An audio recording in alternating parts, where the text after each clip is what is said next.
오늘 우리에게 주신 하나님의 말씀 요한복음 19장 25절부터 27절까지 말씀입니다. 요한복음 19장 25절부터 27절까지의 말씀.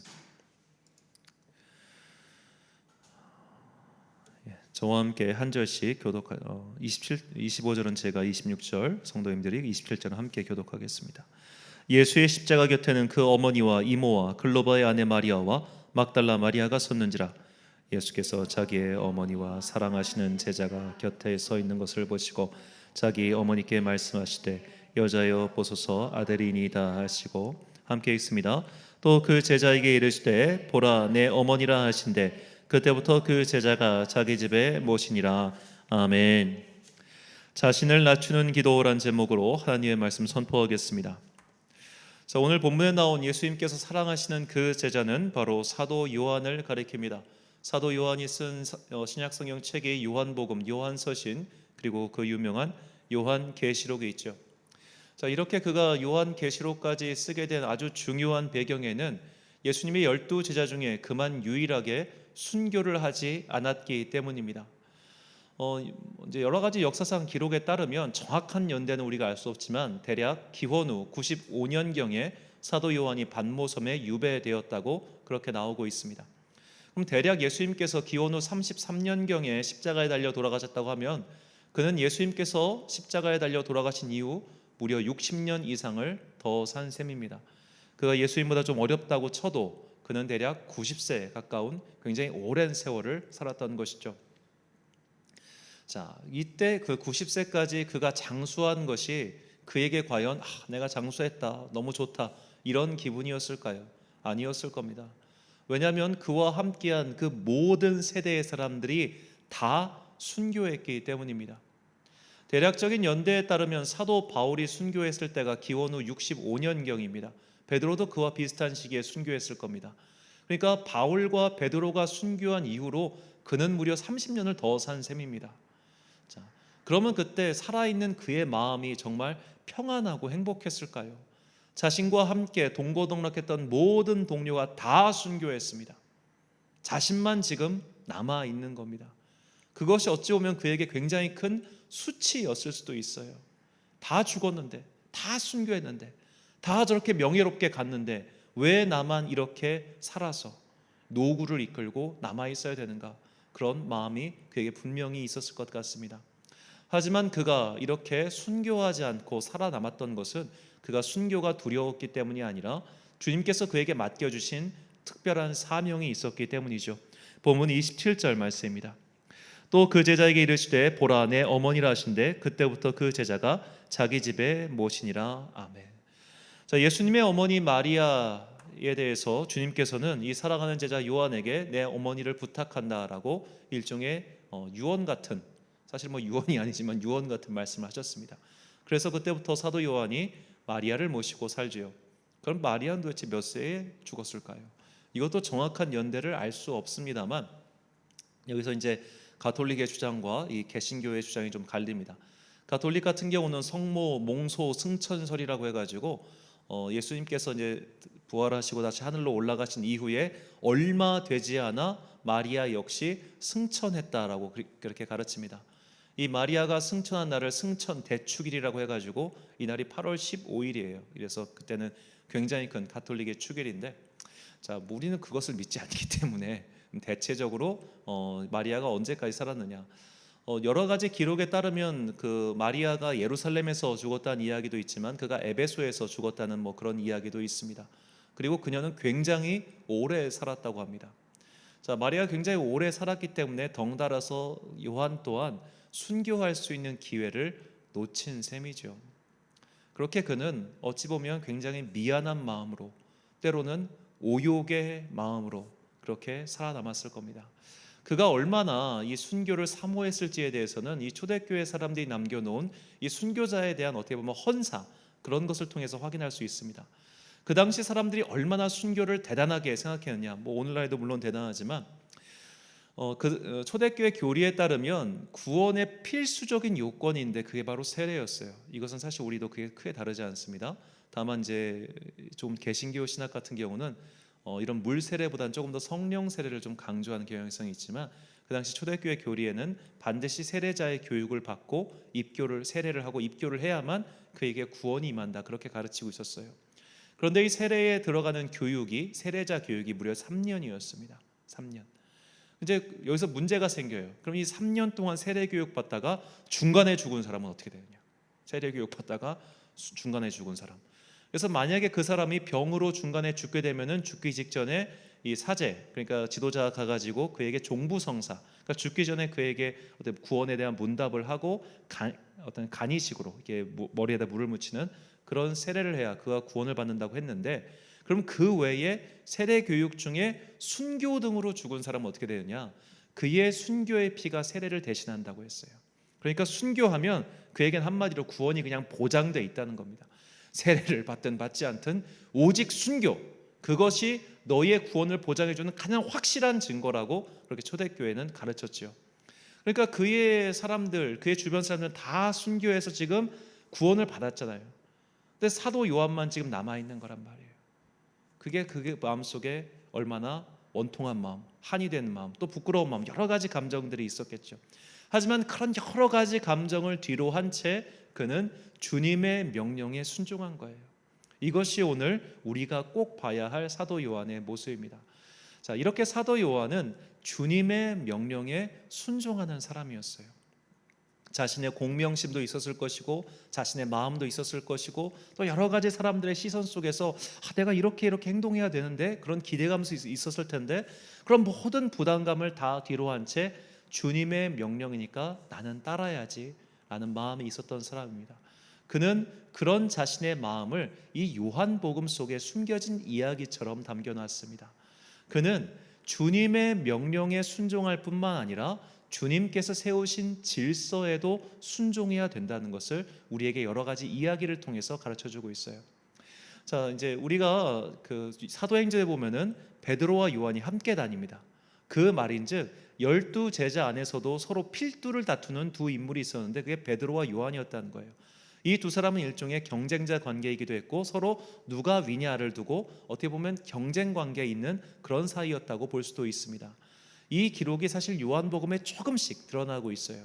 그런데 이 요한복음에 보면은 사도 요한이 베드로에게 그 1등의 자리, 수위권의 자리를 양보하는 장면이 두 번 등장합니다. 첫 번째 장면이 예수님께서 부활하셨다는 소식을 들은 후 그들이 무덤으로 달려갈 때의 일입니다. 요한복음 20장 2절부터 8절까지 말씀 제가 읽겠습니다. 시몬 베드로와 예수께서 사랑하시던 그 다른 제자가 달려가서 말하되 사람들이 주님을 무덤에서 가져다가 어디 두었는지 우리가 알지 못하겠다 하니 베드로와 그 다른 제자가 나가서 무덤으로 갈새 둘이 같이 다름질하더니 그 다른 제자가 베드로보다 더 빨리 달려가서 먼저 무덤에 이르러 구부려 세마포 놓인 것을 보았으나 들어가지는 아니하였더니 시몬 베드로는 따라와서 무덤에 들어가 보니 세마포가 놓였고 또 머리를 쌌던 수건은 세마포와 함께 놓이지 않고 딴 곳에 쌌던 대로 놓여 있더라. 그때야 무덤에 먼저 갔던 그 다른 제자도 들어가 보고 믿더라. 자, 다른 복음서에 나오지 않는 오직 요한복음서에만 나오는 이 기록, 굉장히 쓸데없는 기록 같고 굉장히 이상한 기록처럼 보이죠. 두 사람이 다름질을 합니다. 서로 먼저 가겠다고 막 달려가는데 요한이 앞서갔어요. 그래서 무덤 앞에 도착했는데 들어가진 않습니다. 근데 베드로는 거기 들어가요. 자, 이 장면, 다름질해서 먼저 가는데 들어가진 않고 그 먼저 들어간 자리를 베드로에게 양보한 이 장면은 사도 요한이 자신을 따르는 공동체에게 교회의 영적 질서는 나보다 베드로에게 있다라는 것을 넌지시 암시하기 위한 구절이라 그렇게 요한복음의 신학자들은 해석하고 있습니다. 자, 그러니까 이 요한이 이 요한복음을 저술할 때 당시에도 이 베드로가 대빵이냐 아니면 요한이 더 위냐 이거 갖고 묘한 어떤 경쟁 심리가 이 공동체 안에 있었다는 것이죠.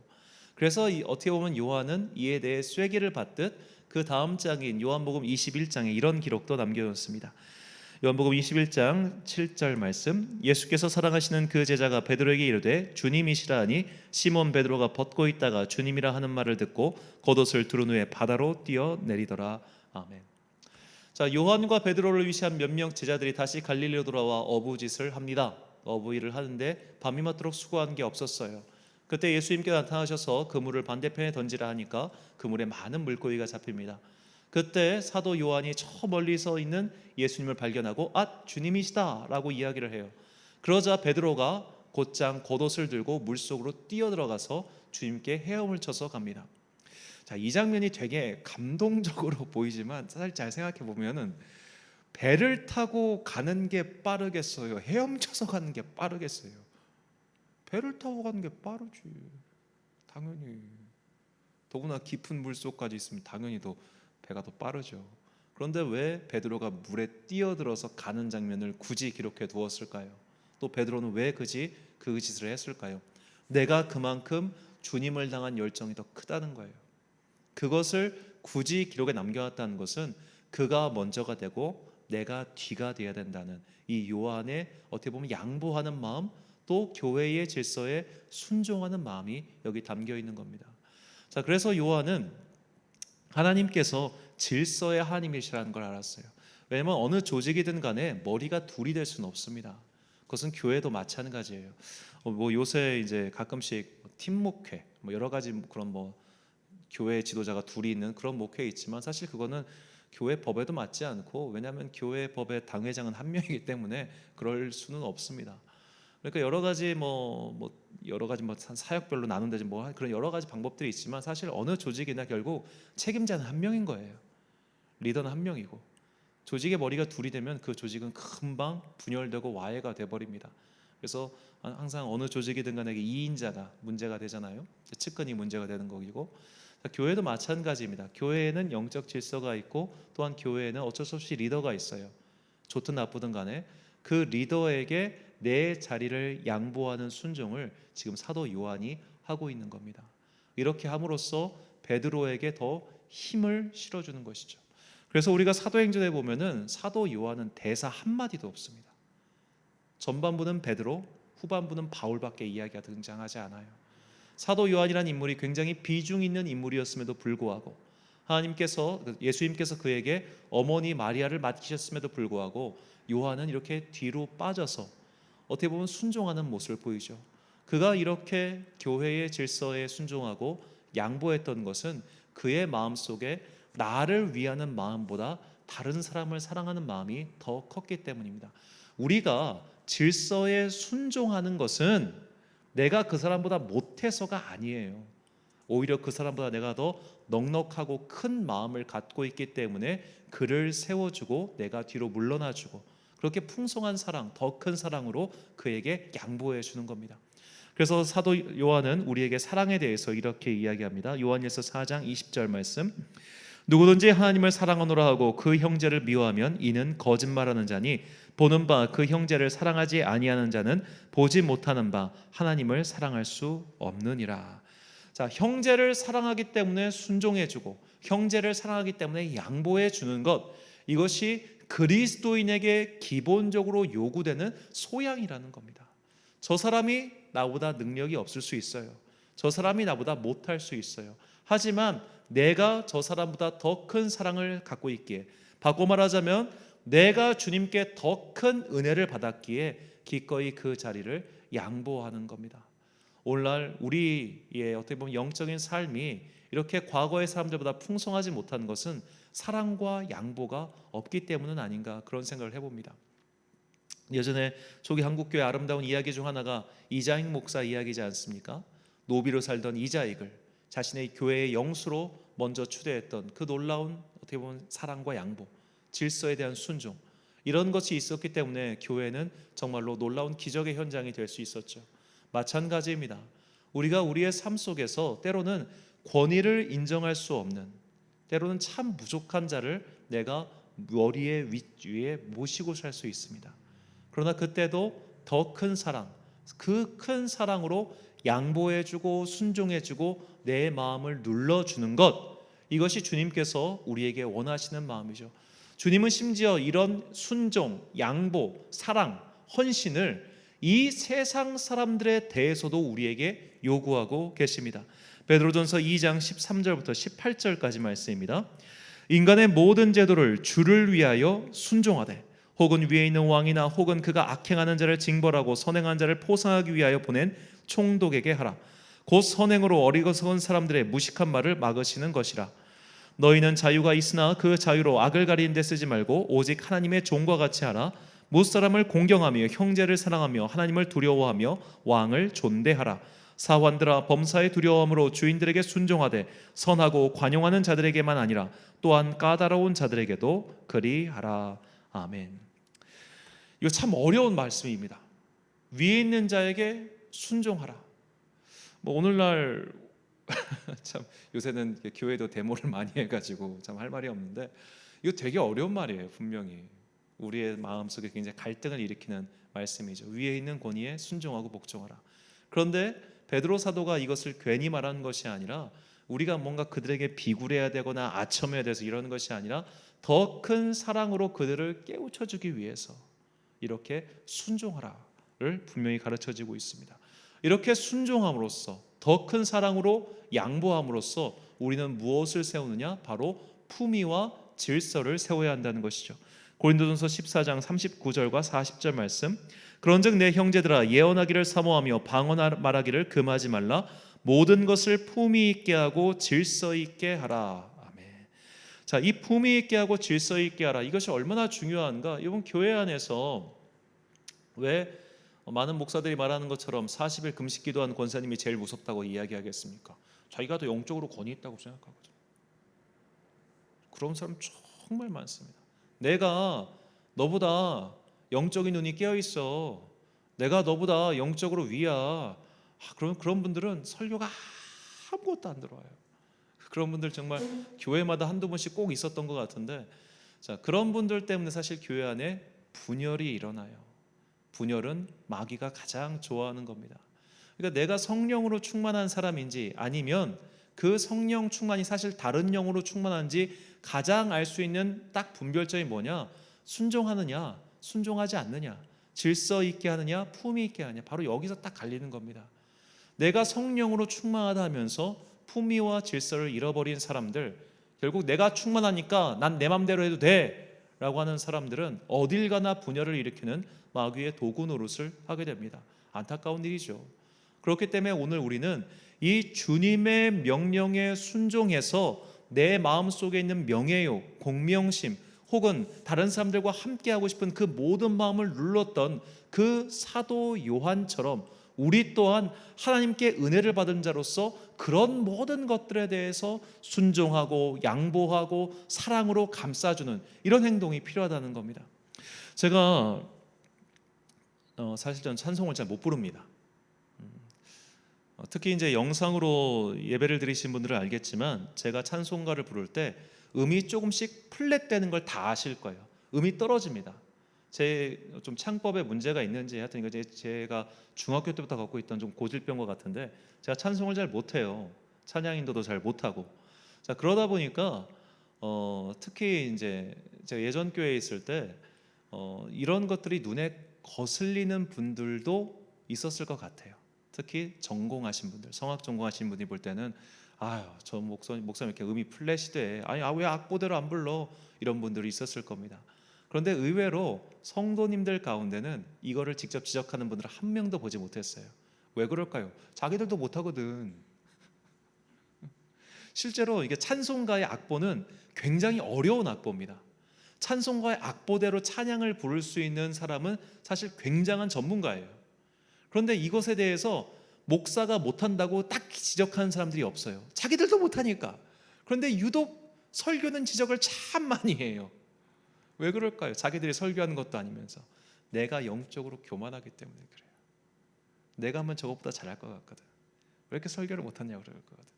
그래서 제가 예전에 있던 어느 교회에서 실제로 이제 되게 장로님 중에 좀 잘난 척하는 장로님 계셨어요. 내가 하면 너희들보다 잘해. 목사님의 아들이었고 또 유명한 교수였어요. 그래가지고 그런 분한테 실제로 설교를 맡겨봤어요. 주일 저녁 때 완전 망하더라고.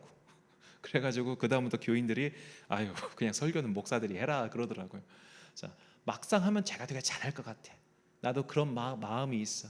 그러다 보니까 품위가 없어지고 질서가 없어지고 다 흐트러지는 거예요. 실제로 내가 저 사람보다 지적인 수준이 위에 있을 수 있어요.